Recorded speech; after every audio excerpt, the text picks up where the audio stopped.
was leaning against the bar in a speakeasy on 52nd Street, waiting for Nora to finish her Christmas shopping, when a girl got up from the table where she had been sitting with 3 other people and came over to me. She was small and blonde, and whether you looked at her face or at her body in powder blue sports clothes, the result was satisfactory. Nunca mintió, nunca fingió, nunca se rebajó. Creía en el derecho del hombre a la dignidad y jamás, durante toda su vida, jugó a otro juego que el suyo propio. Nunca mintió, nunca fingió, nunca se rebajó. Leyó Lillian Hellman en el funeral de Dashiell Hammett. Dashiell Hammett, una gabardina, tabaco, alcohol, desencanto y un inquebrantable código moral que no necesariamente coincide con el de la sociedad, son los atributos con los que Hammett vistió al detective James Spade en El halcón maltés e inventó de paso la novela negra. Y de hecho John Huston, cuando adaptó esta novela, que fue la segunda versión en 1941, también John Huston inventó la serie negra, creo yo, dicen muchos, en el cine. Estamos escuchamos al comienzo de esta audición, como decía la gente antigua, un fragmento de The Thin Man, es El hombre delgado, de una de las novelas de Dashiell Hammett más chispeantes, yo creo que de las que tiene él, con más gracia, prácticamente parece una comedia. Bueno, estamos en La Máquina de Pensar, estamos hoy en lunes. Bienvenidos a Radio Uruguay, 1050M, estamos contentos, bueno, algunos contentos, otros no tan contentos, pero bueno, tenemos a Gonzalo Gervás en controles de emisión, Jorge Pozzi faltó con aviso. Gonzalo Gervás está contento por el clásico, está bien, aunque claro, es cierto que el nivel de calidad de juego no ha sido el que todos pensamos, y que la verdad que si uno compara con cómo jugaba la selección de Uruguay o cómo juega el fútbol inglés, queda mucho por decir. Pero bueno, vaya ya la felicitación a la gente de Nacional que logró ese gol en la hora que, bueno, logró, decía alguien, no lo digo yo, logró ganar a Peñarol. Pero bueno, vamos a comenzar a ponernos serios aquí en La Máquina de Pensar, y empezamos por recibir y por darle la bienvenida al director de la Biblioteca Nacional, Carlos Liscano. ¿Cómo andas, Carlos? Muy bien, ¿y vos? Bien, estamos acá conversando un poco de fútbol. Ya veo que cambiaste de las letras al fútbol. Y bueno, es un poco, la verdad que tendría que dedicarme a la poesía ya a esta altura, al verso, después de este fin de semana, o a la tragedia griega, pero no hay que tomárselo con humor. Carlos Liscano, quedó pendiente que la semana pasada una charla que le dedicamos la semana a Emanuel Swedenborg, este escritor, este visionario, este místico sueco, este poeta, pusimos nosotros, un poeta que conversaba con los ángeles, porque vos sin duda sos uno de los pocos que lo ha leído, que ha escrito artículos, que ha incluso traducido una biografía al castellano allá en Suecia, o estuviste en Uppsala. Bueno, la semana pasada estuvimos conversando sobre Swedenborg, pero me gustaría que compartieras con nosotros tu visión. ¿Cómo fue qué sentiste cuando lo leíste por primera vez? Bueno, yo tuve desde joven, digamos, a los 19, 20 años, contacto con Emanuel Swedenborg, o como dicen los suecos, Swedenborg, a través de Balzac en Serafita. Me quedó una curiosidad con eso.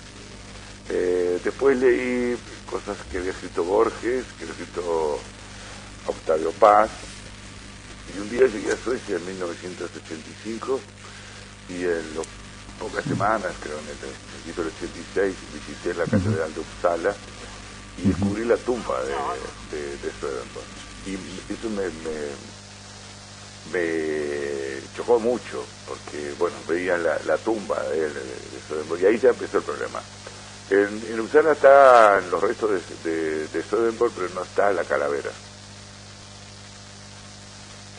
No está, llevaron el cuerpo desde Londres, pero la calavera se quedó en Londres. La calavera de Swedenborg se quedó en Londres. Se quedó en Londres, sí. Bueno, después, al poco tiempo, entré en contacto con la iglesia, la Nueva Jerusalén, que es la iglesia de Swedenborg, y ahí, bueno, me empecé a mantener una relación con el pastor Ule Jan, que es autor de una biografía de Swedenborg, junto con el catedrático Inge Jonsson, Y bueno, entonces me entusiasmó la idea de traducir algo de él. Yo estaba estudiando sueco en ese momento. Y me puse a traducir la biografía que ellos habían escrito. Fue una locura, porque es un texto complejo, que exige un nivel de sueco bastante avanzado, pero bueno, estuve como 4 o 5 años luchando con eso. 4 años para traducir el libro de la biografía. Como 5. Y luego una editorial rara de Sevilla me lo publicó. Y bueno, lo que puedo decir sobre Swedenborg, bueno, que Balzac no sabía nada sobre Swedenborg, que Borges tampoco sabía nada sobre Swedenborg, y que Octavio Paz no sabía nada sobre Swedenborg. Ellos habían leído algunas traducciones, bueno, primero Serafita sin duda habían leído, algunas traducciones, pocas, al inglés. Balzac escribió en latín fundamentalmente. Swedenborg sí escribió en latín. Y las obras que escribió en sueco son muy pocas, entre ellas el libro de los sueños, y están escritas en la grafía de fines del siglo XVIII, principios del siglo XIX, que es una grafía sueca muy insegura, como era la del castellano, entonces, donde mezclaba el sueco vulgar, digamos, el latín, el alemán y el francés. Es imposible traducirlo de los sueños. Yo intenté, y de verdad que hay traducciones al italiano y al francés, pero son... El libro de los sueños. Sí. En el libro ese de esa biografía que vos traduciste, que yo leí, me lo regalaste, hay pequeños fragmentos del libro de los sueños, y lo que impresiona, por lo menos a mí me impresionó, es la fuerza de la prosa de Swedenborg, que no tiene nada que ver con la prosa que yo leí, digamos, de Cielo e Infierno, que es una prosa como más científica, más reposada. En esta, la de los sueños, en esos fragmentos que yo leí, tienen una fuerza. Claro, es una especie de catarsis que él hace, y que es cuando decide dejar la ciencia para dedicarse a servir al Señor definitivamente, hasta el resto de su vida. Pues servir al Señor de una manera un poco especial, como científico, pero quiero volver un poco para atrás. Sí, el libro de los sueños es el libro de la conversión, cuando tiene visiones, que se le aparece Cristo en Londres, tiene tentaciones muy duras, que él le atribuye al diablo, donde relata cosas muy grotescas de la burguesía sueca y hasta la nobleza sueca, escatológicas, sexuales, que todo eso se le aparece en visiones que él tiene, y a partir de ahí se transforma en otro hombre. Si uno busca, yo estuve mirando ahora qué es lo que hay en internet de Swedenborg, bueno, parece que fue científico en muchas ramas, tampoco fue así. Era ingeniero de minas, eso era, ingeniero de minas, y en Suecia las minas eran y son muy importantes, las minas de hierro, hizo canalizaciones muy importantes, etcétera. Después intentó en todas las ramas del conocimiento científico muchas cosas, pero por ejemplo lo que él más se proponía era encontrar un sistema, un método utilizable para calcular la ubicación en alta mar, y eso le había ofrecido la Royal Society. Cuando él se fue a Londres en 1710 más o menos, estoy simplemente memorizando, él llevaba un proyecto de cálculo de la longitud en alta mar. No era bueno, nunca logró imponerlo, intentaba verse con Newton, no lo consiguió, como lo dice Borges por ahí, que no lo consiguió, porque a ver, Newton era el gran científico europeo en ese momento, Swedenborg no lo era, y vos una vez hablando me dijiste que era como un científico, digamos, un ilustrado de segunda división, o por decir de alguna forma, en un siglo ilustrado en Europa. Bueno, en Suecia tenía un nombre, pero no en Europa, digamos. No, claro, en Suecia era muy importante, fue becado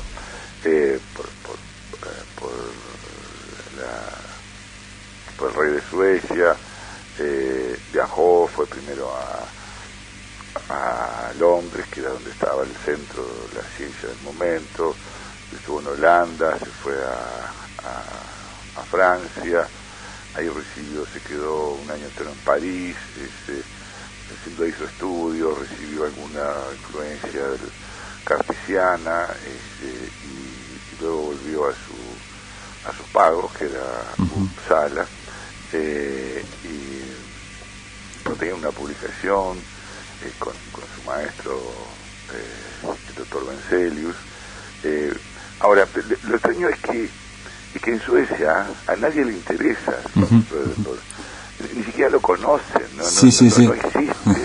Estuvimos hablando con Rocielo y llegó a decir Rocielo que él se animaba a decir que de 100 suecos, pues 99 capaz que no sabían, o habían oído el nombre, o jamás no sabían ni qué escribía. No tenían ni idea de qué escribía, pero además hay cosas curiosísimas. La iglesia swedenborgiana tiene su mayor desarrollo en Soweto, en Sudáfrica. Es decir, que si viniera, esto me decía el pastor Uleyer, me decía, si vinieran los marcianos a la Tierra y aterrizaran en Soweto, pensarían que todos los terrícolas son swedenborgianos o pertenecen a la iglesia de Swedenborg, porque hay una proporción de 75%. Entonces él tuvo ideas muy raras para la época, se le asignan algunos milagros o visiones importantes. Sí, de eso no lo comenté la semana que no hablamos de eso, pero por ejemplo tiene uno en cuanto hay una condesa, una noble que es en viuda y como que falta un recibo, hay un joyero que le cobra. La viuda consulta a Swedenborg porque el joyero le exige que le pague una factura que el marido le había quedado debiendo.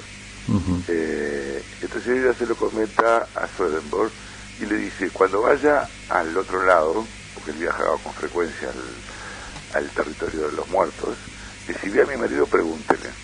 Entonces, bueno, si lo veo, le digo. Entonces después viene y le dice, mire, en tal cajón del escritorio está la factura que su marido pagó.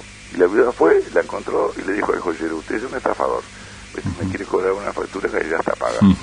Él estaba en Gotemburgo y hubo un incendio muy grande en Uppsala y él se puso muy nervioso en una cena, salió a la calle, estaba preocupado y después volvió y dijo, no, hay un incendio en Uppsala pero no afecta a mi casa. Y efectivamente había sido así. Después lo que quiero decir es que de los escritores en español que más difundieron las obras de Swedenborg están Borges y Octavio Paz, pero hay uno que tiene una influencia directa de Swedenborg, que es Juan Ramón Jiménez. ¿Mirá? Que nunca reconoció que tenía esa influencia, y además es una influencia un poco, ya hay bastante escrito sobre eso.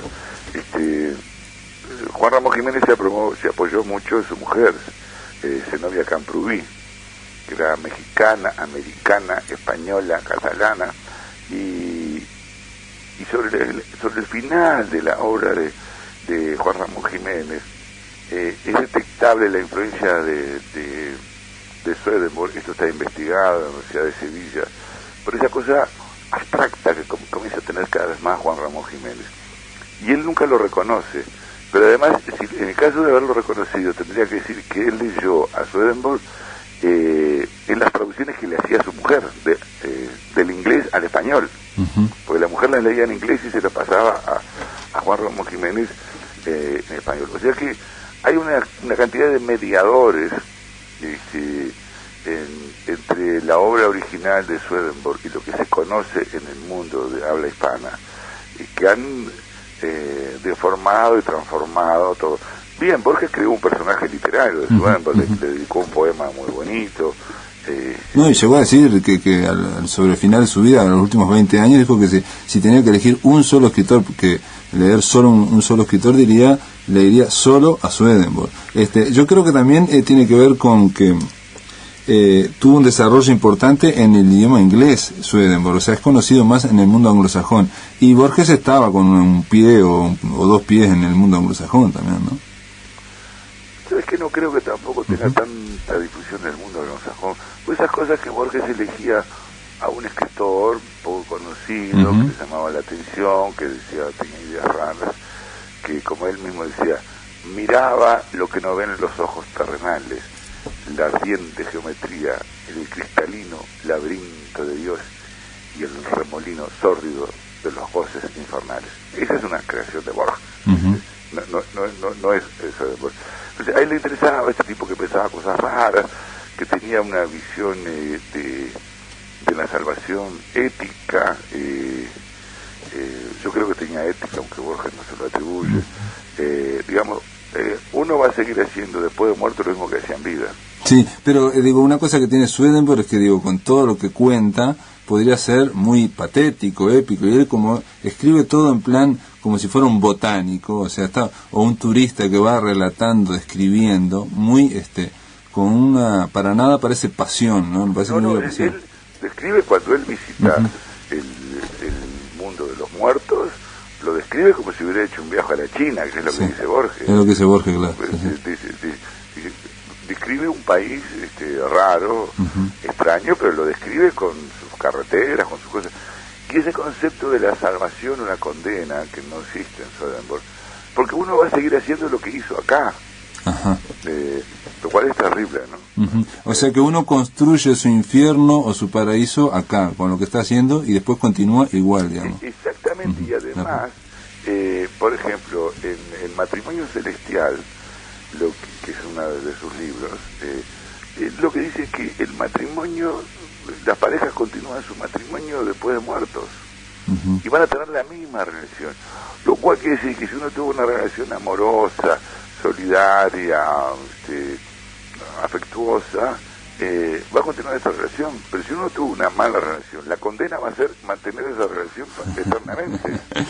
Sí, que quedan conectados. Pero también dice que si la pareja se llevó bien, puede constituir un solo ángel después, ¿no? Un solo ángel, y además pueden mantener relaciones sexuales. Ah, bueno, eso no lo leí nunca. Sé que se dice, pero no lo leí. No, creo que no está traducido. No sé. En mi última novela puse un texto que no está publicado en español, está publicado en francés, un texto bastante largo de Swedenborg sobre el matrimonio celestial, donde él contesta una consulta y dice que las relaciones sexuales se mantendrán en el matrimonio tal como eran, como siempre, en vida, ¿no? En la vida terrena, digamos. Y ya te digo que creo que hay una... No tiene mucha importancia, ni siquiera el gobierno y la cultura sueca se dedican a Swedenborg. La iglesia de Swedenborg estaba en un sótano en Estocolmo, muy cerca de la plaza de Swedenborg, que yo tengo una foto que me sacaron de espaldas una vez con el busto de Swedenborg, digo que está en mi libro Miscelánea Observata, que además voy caminando con un pan en la mano, porque yo vivía muy cerca, vivía en el mismo barrio, y la iglesia de Swedenborg son gente maravillosa, gente bondadosa, amable, y no tengo palabras para elogiarlos. Ellos saben que son pocos, y a mí me trataron de manera maravillosa. El pastor Ureguén, lo que tenía que el pastor Ureguén sabía muchísimo, entonces cada vez que iba a hablar con el pastor tenía que hablar 3 o 4 horas. Porque se trata de alguien que, digo, si tenía que fundar una religión, que creo que no era su idea, la de Swedenborg, era poco práctico, porque para fundar una religión que tiene como 30 libros, y cada libro tiene varios volúmenes, es dificilísimo. No, la religión la fundaron los seguidores. Los seguidores, después, sí, Swedenborg no, aparte al escribir en latín, digo, en el siglo XVIII, tampoco quería llegarle mucho a la gente. Carlos, te propongo, después de la pausa, continuar hablando de Swedenborg, y bueno, ahí te voy a preguntar, ¿cuál es el contacto de tu literatura con la literatura extraña de Swedenborg? Bueno, adelante. En el aire de Radio Uruguay, La Máquina de Pensar.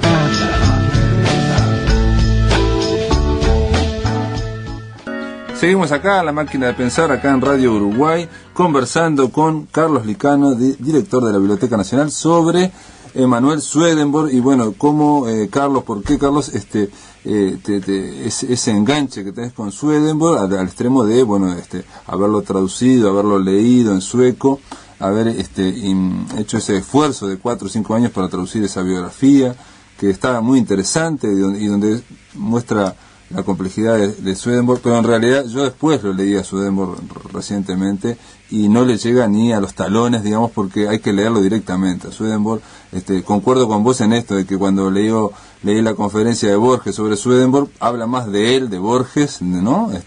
Que del propio Swedenborg, aunque obviamente saca muchas ideas, porque lo de Swedenborg tiene muchísimas ideas, muchísimas metáforas y correspondencias. Yo tengo una pregunta, a ver, ¿qué fue lo que más te sorprendió o recordás vos que te sorprendió de lo que leíste de Swedenborg? Bueno, lo que me sorprendió es que, yo no sé si lo entendí, ¿no? Lo que me sorprendió fue que la imagen que Swedenborg da del cielo y del infierno. No existe cielo ni infierno, menos limbo, por supuesto. Porque cada uno continúa haciendo lo que hizo, o sea que no hay una condena, no hay un juicio divino. Uno sigue haciendo lo que hizo siempre, y si lo que hizo lo hizo mal, seguirá aburriéndose con lo que hizo mal. Si lo que hizo lo hizo bastante bien, yo creo que de todas maneras seguir haciendo lo que uno ha hecho por toda la vida debe ser aburrido, bueno o malo. Pero en primer lugar, sí, que el cielo y el infierno son más que nada un estado de ánimo, un estado del alma, más que un lugar concreto donde uno va. Pero él, si bien habla del cielo, te dice que, por ejemplo, en el cielo hay mucha actividad. O sea, la felicidad está en la actividad, y lo que están haciendo la gente que está en el cielo es continuamente avanzar sobre ese estado de ánimo que tienen, digamos. O sea, como que vas mejorando o vas empeorando también. Sí, eso es así. Hay una actividad, uno continúa haciendo lo que hacía. A mí literariamente no es, fue una curiosidad de veinteañero que me llevó a esto, a través de Balzac. Después Borges se preocupaba por él, y dice, bueno, Octavio Paz no tenía ni idea de lo que era Swedenborg, no tenía nada, pero bueno, Octavio Paz buscaba el premio Nobel, tenía que tener algún contacto con Suecia, y bueno, escribió uno o dos trabajos sobre Swedenborg, y se subió mucha gente.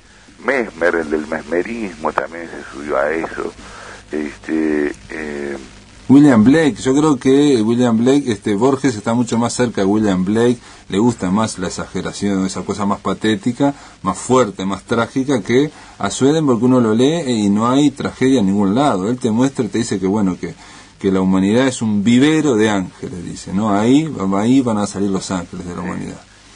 Sí, Strindberg también, y tuvo esas veleidades. Pero yo puedo encontrar una correspondencia, porque me deja Liscano opinar sobre su obra y sobre Swedenborg. Yo creo que lo que puede haber similar entre una y otra, ¿no? Como escribís vos y como escribía Swedenborg, está en ese tono de observador científico, de entomólogo, de botánico, ¿no? En tu caso, observando, digamos, lo que es la mente o el alma de los personajes, dándole vueltas y vueltas y vueltas, ¿no? Y en el caso de él, que sorprende capaz, porque un místico que escriba como un botánico, ¿no? Como un entomólogo. Bueno, puede ser que eso, bueno, corre por cuenta del crítico.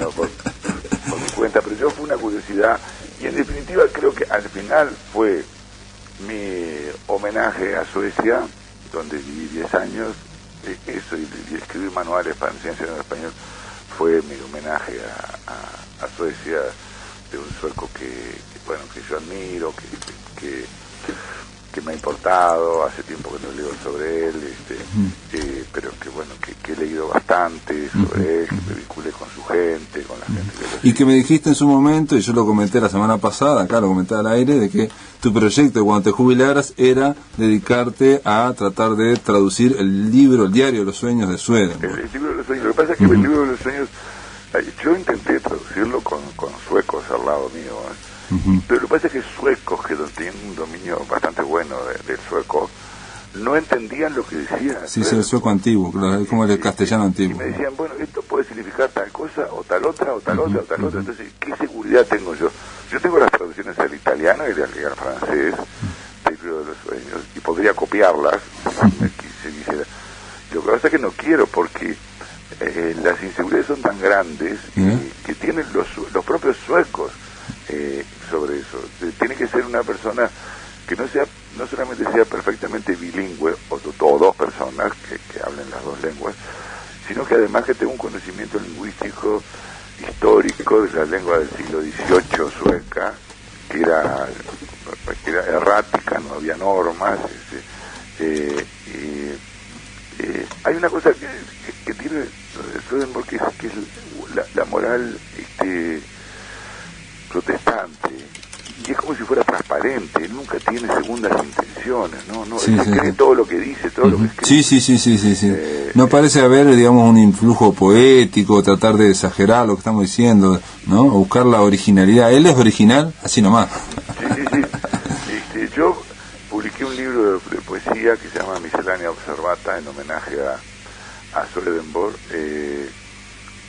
y en ese libro, Miscelánea Observata, lo que Swedenborg hacía era la descripción de vegetales fósiles, y increíblemente, pese a todo lo que digan, el único recordatorio que en el mundo de la ciencia hay de Swedenborg es un vegetal fósil que se llama Swedenborg, ¿no? Que lo descubrió él, pero un vegetal fósil no viviente.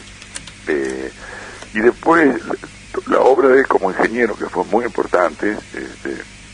Él perteneció al Colegio de Minas de Suecia, tuvo, digamos, buenos sueldos, escribió sobre el tratamiento del hierro y del cobre por 1730, fue una autoridad internacional en el tratamiento del hierro y del cobre, y después fue criticado como corresponde, como escritor mediocre, etcétera, pero como ingeniero fue muy importante para Suecia. Era el más importante ingeniero de minas que había en Suecia.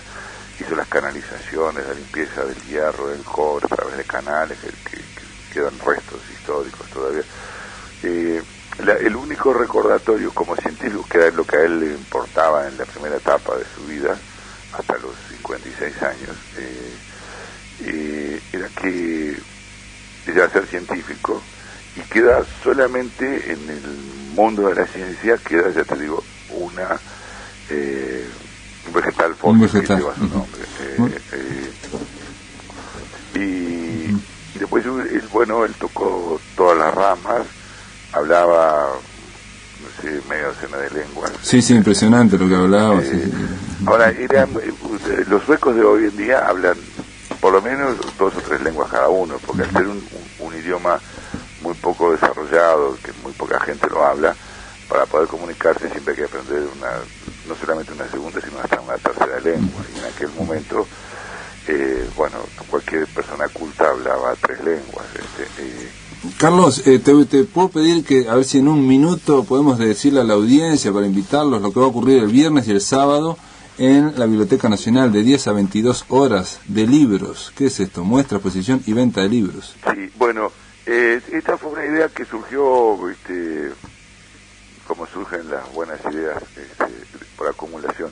Íbamos a hacer una muestra de libros, de un libro Un Abrazo, que es libros que publicamos con Banaventari y la Intendencia de Montevideo para ONGs de discapacitados, hace ya 4 o 5 años. Y después a mí se me ocurrió que por qué no invitábamos a otra gente, a editoriales pequeñas, a autores que hacen ediciones de autor. Entonces vamos a hacer una muestra de libros y venta, más performances, lecturas, este viernes y este sábado de 10 a 22, ahí en la entrada de la Biblioteca Nacional, donde están las rejas por allí, y un poquito adentro también, no sin grandes pretensiones.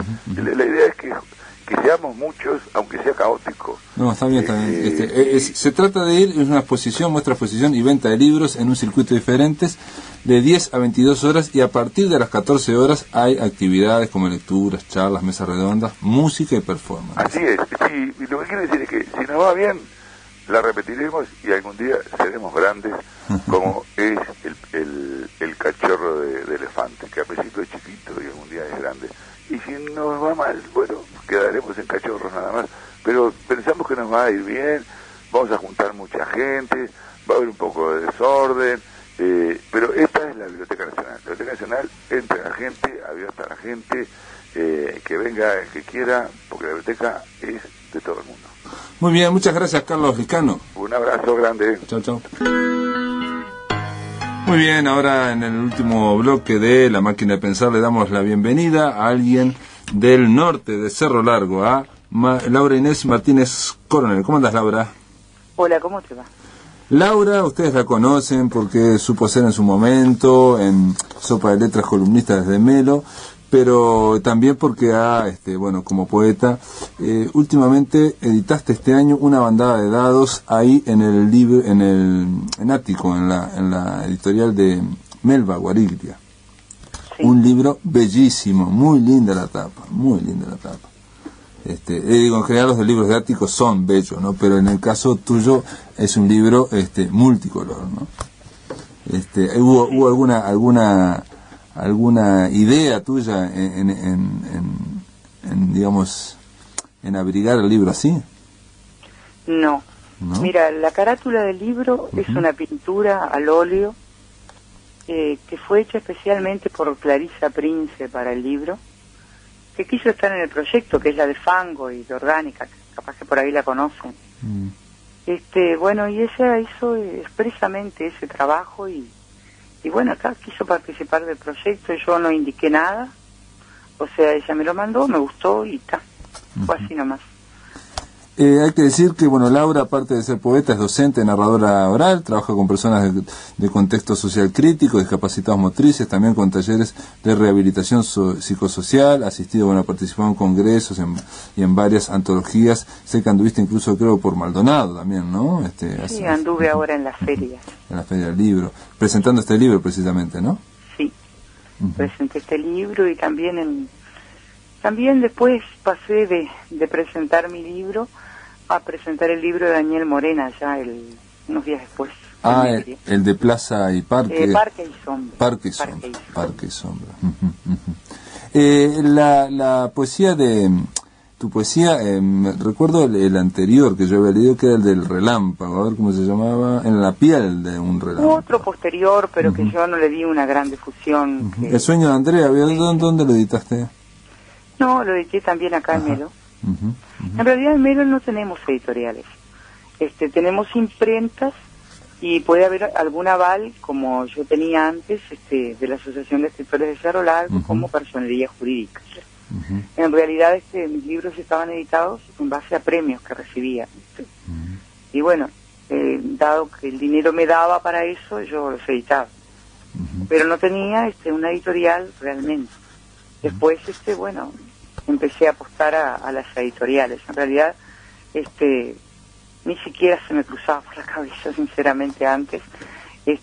No sé si estaba muy claro en que podía acceder a ellas, tampoco, porque como acá no habían, lo que pasa es que la realidad que nos circunda es la que nosotros respiramos. Y en general, es lo que te toca, lo que ves. Y todo el mundo editaba en las imprentas y ahí editaba yo también. Claro, yo pensaba, Laura, para hablar, para preparar un poco esta conversación, que hoy me mandaste un mail que yo no pude contestar, donde decías que yo no sé dónde estoy, no tengo lugar por el tema del teléfono, de no ver cómo hacemos para llamarnos por teléfono, pero me parece que en tu libro, si bien hay en una bandada de dados, mucha pasión y mucha intensidad, y se ve una problemática bastante complicada, compleja, lo que surge en casi todo, no voy a decir en todos los poemas, es que el lugar de la poeta es la escritura, el alfabeto. Sí, claro. Es en el lugar donde yo realmente existo. Pero sinceramente creo que los poetas, o sea, los verdaderos poetas, porque la poesía no es escribir versos para abajo, ¿no? Los verdaderos poetas existen en lo que escriben. Porque viste que vos ahí te desnudás inevitablemente, la poesía te expone mucho. El narrador no sé si se expone tanto, pero el poeta sí. Yo creo que ahí, realmente sale a relucir lo que verdaderamente sos. En mi caso sale. Claro, no digo, hay poetas no sé si como... todo el mundo lo es. Hay por ejemplo, un poema que se llama El color de mi equipaje, que para mí deja muy claro esto que te estaba diciendo. Te arranco como fuego de una herida hundida en la alegría que no estuvo. La lluvia en círculos, el soplido metálico, brusca prisionera del pan salvaje. Nunca he tenido tiempo para perderme entera. Y sin embargo al final dice: en la línea impúdica de un papel perdido, alguien leerá entre líneas el color de mi equipaje. Claro, seguro. Hay como una apuesta a la escritura, ¿no? Sí, también en un poema que se llama Escribo también, bueno, sí. que de una manera misteriosa, no sé si tanto. Yo lo escribí en un ciber, porque, viste cómo te pasa esas cosas que entras en el mundo que un día rechazaste. Y un día entras porque, bueno, por una cantidad de cosas que van pasando entras. Y un amigo me había puesto un poema ahí, y bueno, y la imagen era que estaba con la boca cocida. Fue como un disparador X en un pequeño ciber, no había más de 4 computadoras, funcionaba en una casa de familia. La realidad nuestra es bastante diferente a la de Montevideo, te digo yo que vivo viajando y que tengo casi toda mi familia ahí. Es bastante diferente, entonces el ver las dos realidades es interesante.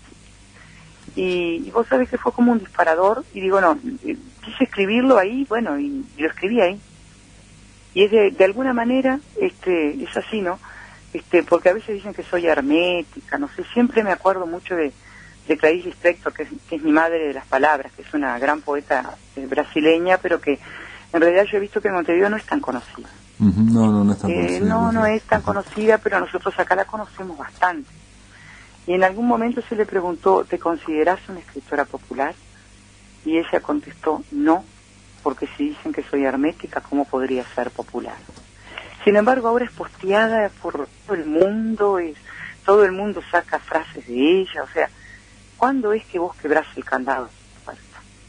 Yo creo que eso tiene que ver mucho con sembrar en una tierra que no sea árida, o sea, y yo creo que por una cuestión cultural nosotros estamos en tierra árida. Ahí no podés sembrar porque no vas a cultivar nada.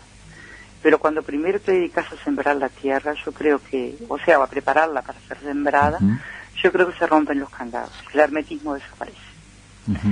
Porque mi poesía en sí, siempre escribo sobre vivencias, aunque parezca que, bueno, utilizo muchas imágenes, símbolos, X causas, pero lo cierto es que siempre escribo sobre ideas, sobre situaciones concretas, sobre cosas que me suceden a diario, o sea, todo es explicable. Feo es explicar un poema porque vos lo desfragmentás de manera tal que de alguna manera fragmentás toda una cuestión que más bien tiene que ser una sensación, claro. Como cortarse a la mitad o quizás en más pedazos. ¿No? Pero también que cada poema tiene una verdad que no necesariamente es la que estuvo pensando el poeta, digamos, ¿no? A veces la verdad del poema puede surgir ser completada por otro lector, ¿no? Y sorprender al poeta. ¿No? Primero que yo siempre digo, mira, soy mi primer lector. Cuando yo termino de escribir, generalmente me leo y digo, qué bien, di en el clavo. Esto dice lo que yo quería decir, o sea, me considero realmente una persona que obedece al lenguaje, porque yo en realidad no soy una constructora de poesía. Por eso el epígrafe de Pessoa, o sea, que yo puse Hay un epígrafe muy muy bonito, sí, a ver, léelo. Y bueno, pero también me baso mucho de la no construcción de poesía como quien construye andando. Ajá, no premeditada, o sea, digamos, una cosa. No es así. Yo tengo una poesía completamente visceral, escribo prácticamente a diario desde que era una niña y bueno, me antecede la poesía, a mí me ha salvado. De hecho, en este libro no está La poesía me salva, que es un poema bastante logrado, va a salir en el próximo. Que ya está editado ese otro libro, pero va a estar en diciembre pronto. Laura, ¿te puedo pedir que leas algo? Yo justo había señalado el poema Escribo, porque te lo tenía acá señalado. Bueno, si vos lo señalaste, yo lo busco, porque yo, en realidad yo soy media... pero lee lo que vos quieres, que vos vas a hacer. No es lo que yo quiera, porque vos sabés que yo hago una cuestión, acá está escribo, como que en realidad medio como que no elijo nada, ¿viste? Lo que sale. A ver. O sea, pero voy a leer, escribo y está. Porque fue además particularmente escrito en una situación que a veces dudan que vos lo haces. Que de pronto escribas en 15 minutos, que no corrijas nada, pero yo te lo digo, yo escribo así. Sí. Muy pocas veces he corregido en un poema, muy pocas veces. En general lo largo virgen así como está y me gusta como quedó, está. O de pronto no sé si me gusta, pero me parece que me dijo. Que es así. Claro, que el poema me hizo conmigo una labor de traducción personal. Yo creo que el arte es como aquella canción de Faulkner, que traducirse, o sea, logré la traducción, o sea, de alguna manera me traduje, me alivié de algo, me saqué el peso de las imágenes exteriores, las puse en imágenes exteriores, y entonces ahí salgo como que realmente tomé la mejor medicina, ¿no? Está Bueno, y este poema fue hecho en un ciber y después cuento mi regreso a casa y no tiene más que eso, no es más que eso. Leo entonces. Dale. Escribo. Calle dibuja la ausencia, lava los faros, sacude esperanza. Abajo mordaza de amigo, escozo sus ojos, su boca palpable, lavo la miel que seca le duele. Sostengo el hormigonado frente de letras.